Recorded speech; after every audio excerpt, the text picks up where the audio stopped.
Thank ChangeX for inviting me. I feel honored to talk about my life journey.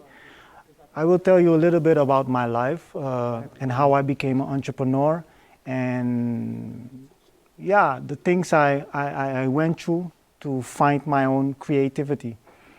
I'm going to start with my name. My name is Richard Soesanna. I was born in Amsterdam, Amsterdam East, and I grew up in Amsterdam Southeast. For the people that know Amsterdam Southeast, we used to call it the Bijlmer, and that was it was a difficult place. It was a place with a lot of high-rise buildings, a lot of bushes. It was dark.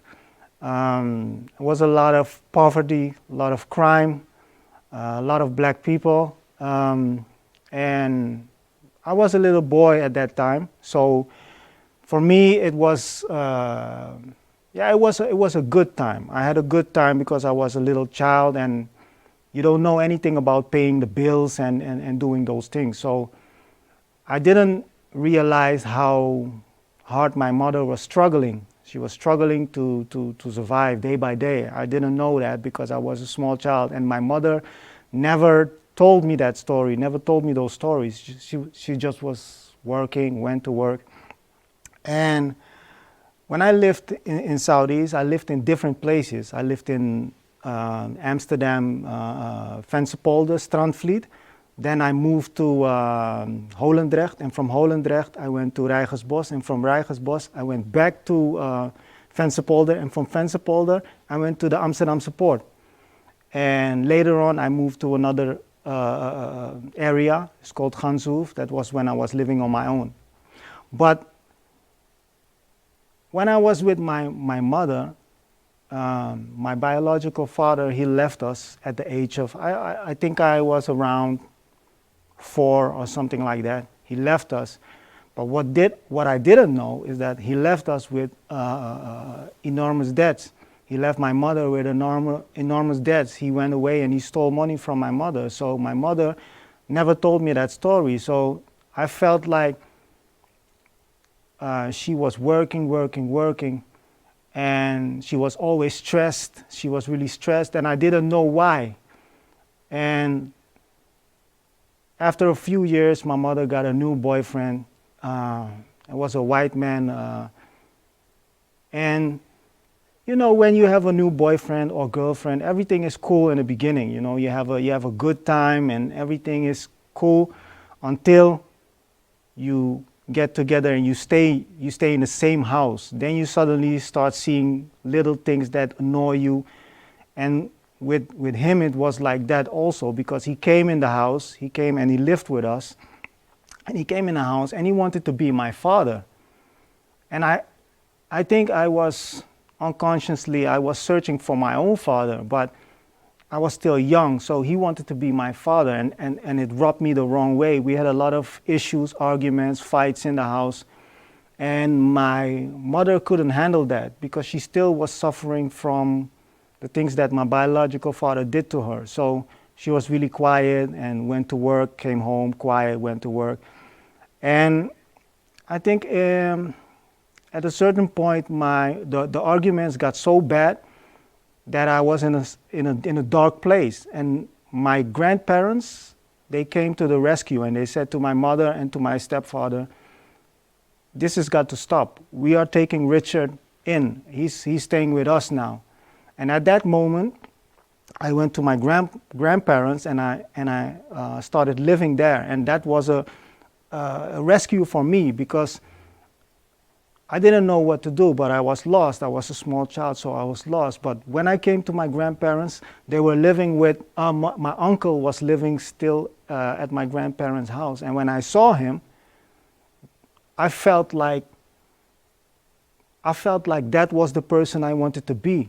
I looked at him, he was looking fly, he had nice clothing on, nice sneakers, and I felt like he was the one I wanted to be. So I looked at him as my role model.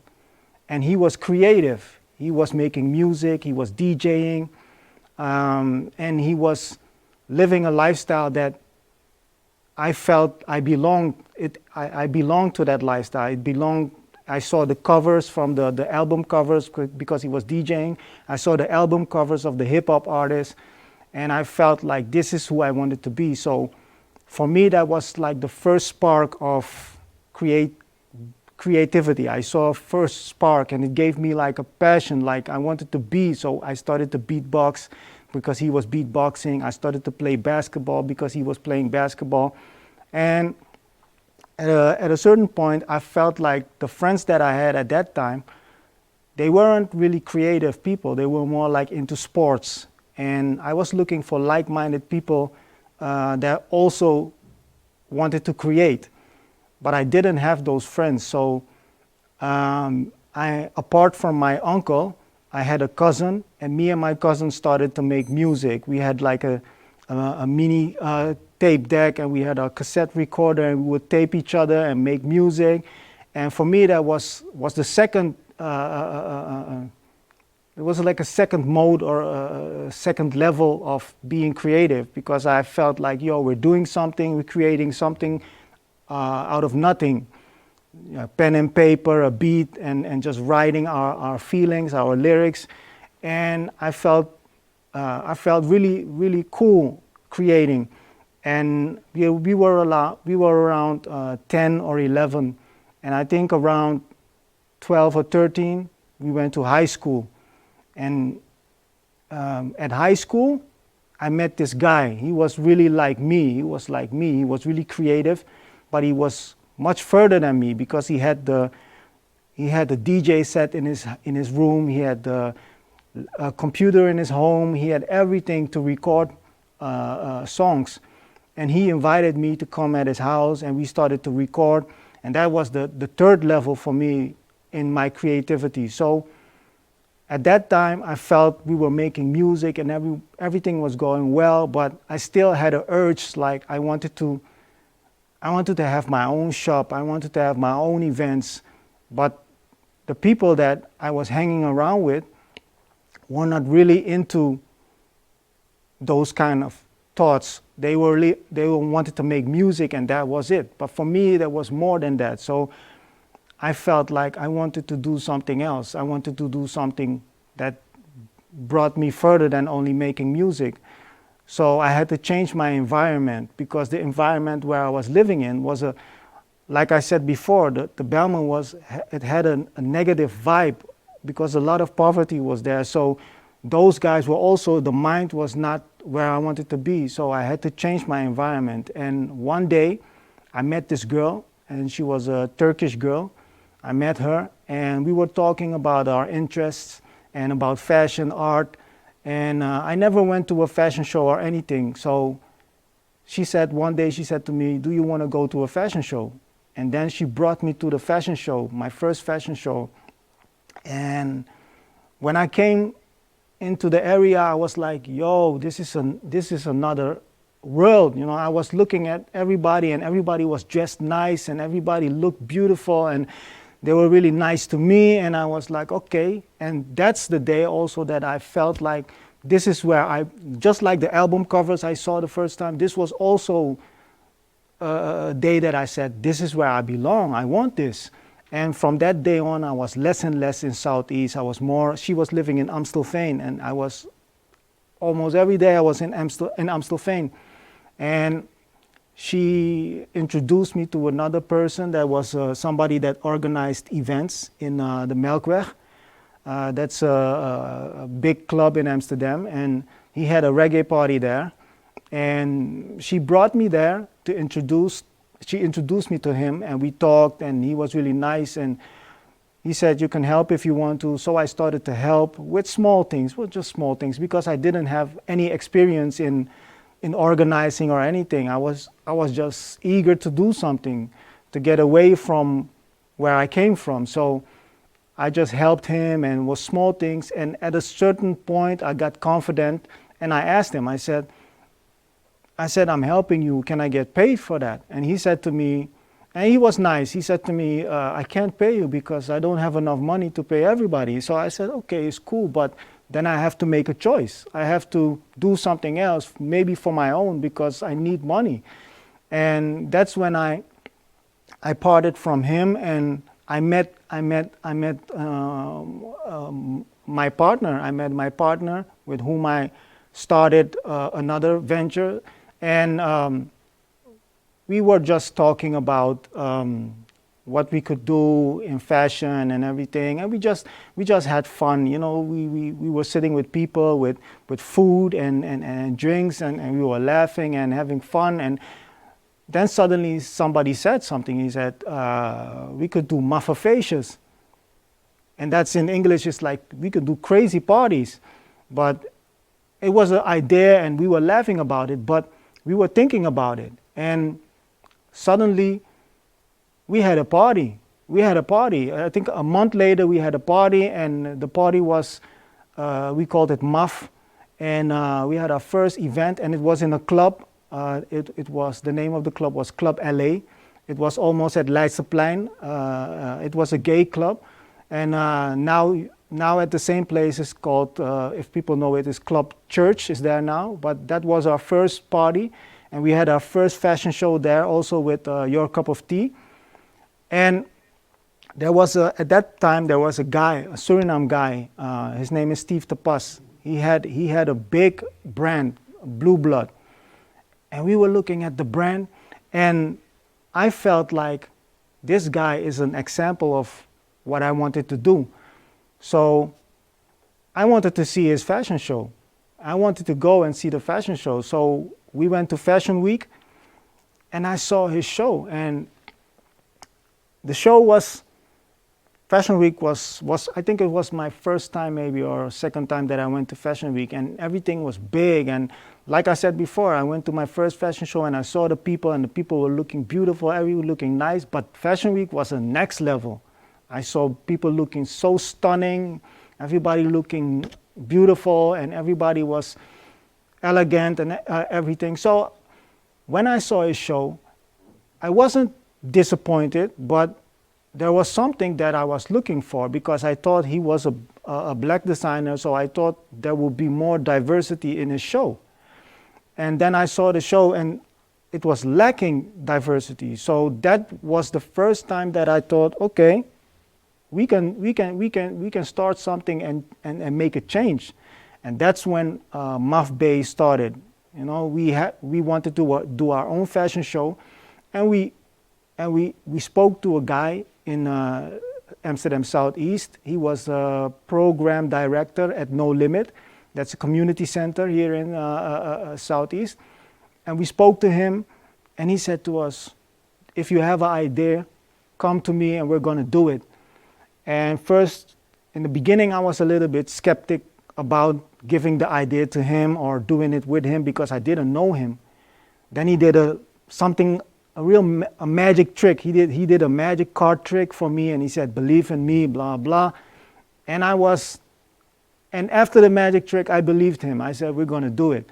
And then we did it, and it was an instant success. We had like almost 400 people came to the show, and it was the energy that I got from that show gave me the energy to do more shows and do more and more and more. So the energy and being creative, it gave me the energy. And after that, we did a lot of shows. We did shows in Den Haag, Utrecht, Rotterdam.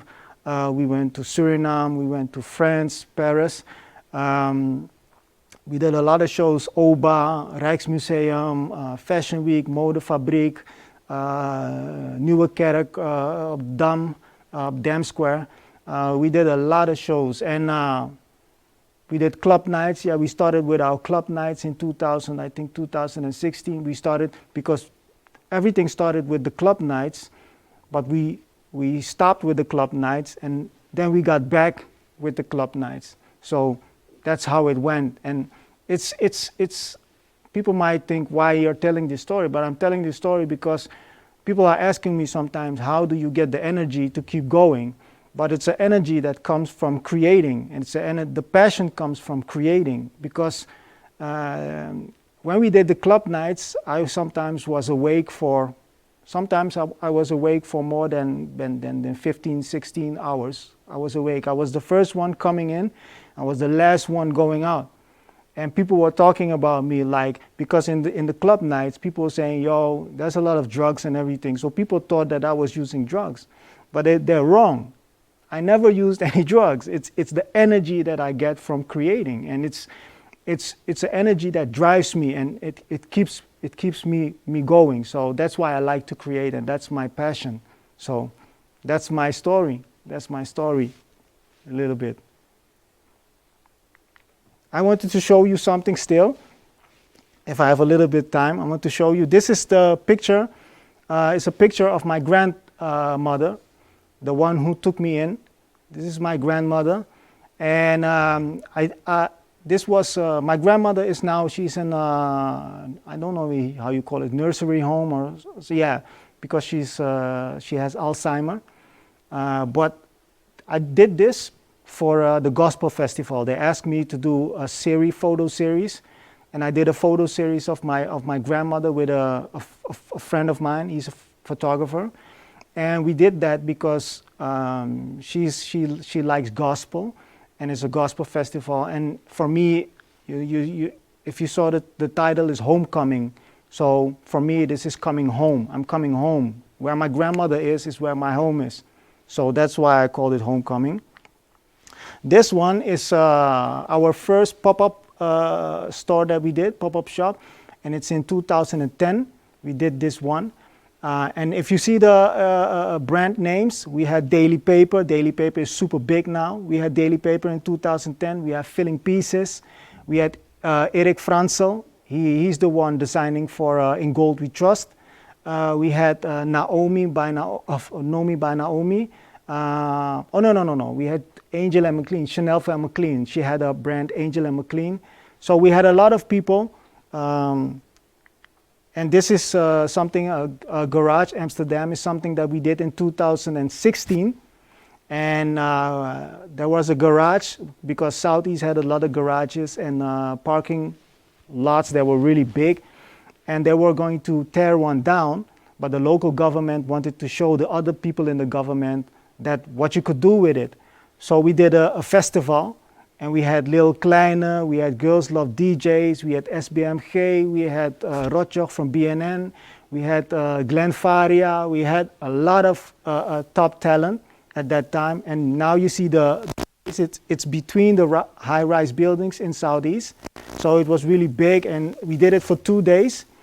We had more than between 600 and 700 people came, so it was really cool.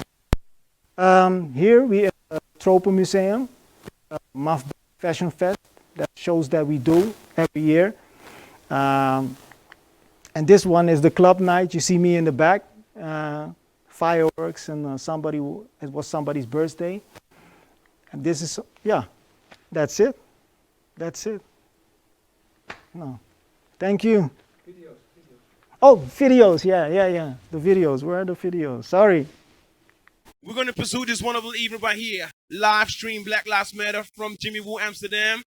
The one and only DJ, Richard Soesanne, live to take over for people right now. You're living in poverty. Your schools are no good. You have no jobs. 58% of your youth is unemployed. What the hell do you have to lose?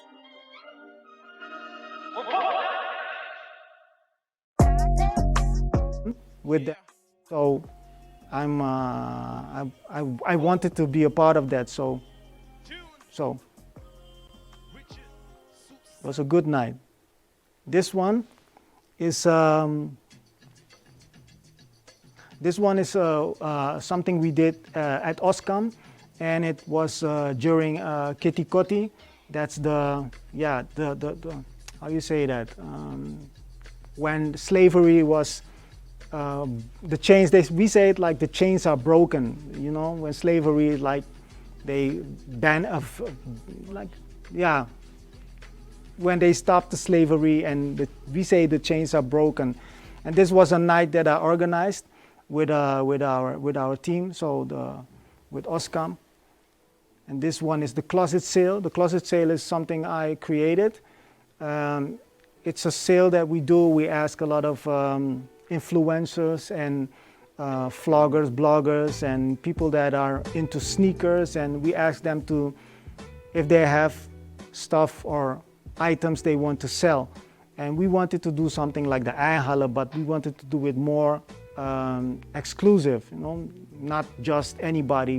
We ask the people who we want to sell stuff. And then we have a poetry night also, we have a fashion show, and we have an open mic. So people can come, DJs can come, and artists can come, and we play also acoustics and everything. So it's really, really good vibes. It's really good vibes, and it's always a lot of, yeah, like I say, a lot of beautiful people and nice people, and yeah, this is the vibe that we're in. So this is the vibe I am in. So this is what I like. So this is what we do.